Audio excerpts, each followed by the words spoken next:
A fisherman died over the weekend after drowning in Hoover Reservoir during Saturday's windstorm. His body was found on Sunday. Thanks for joining us tonight at 6. I'm Yolanda Harris. And I'm Andrew Kinsey. Good to see you tonight. We spoke to someone who knows him or knew him since childhood. 10 TV Lindsay Mills live from the area where that boat overturned. She has the details. Lindsay.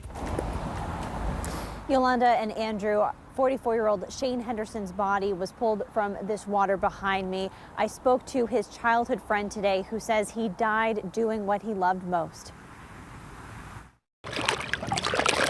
The water at Hoover Reservoir Tuesday was calm and cold. This is where divers recovered the body of Shane Henderson, a husband and father who loved fishing. And the thought of a freak accident like this happening is just, it's a blow. Yasha Visman was his friend since high school and says he and Henderson's family are in shock. Everybody says the same thing about him. You know, it's consistent across the board that he's the strongest, toughest guy that anybody's ever met. He says they spoke on the phone Friday night and the weather never crossed their minds.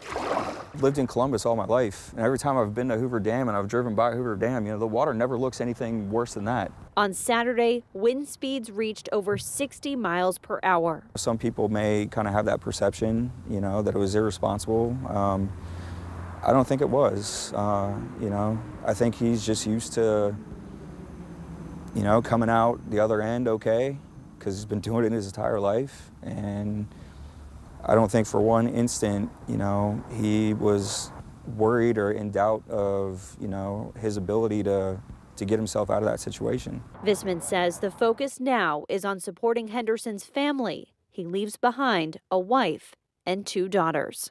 He is the absolute rock for the girls.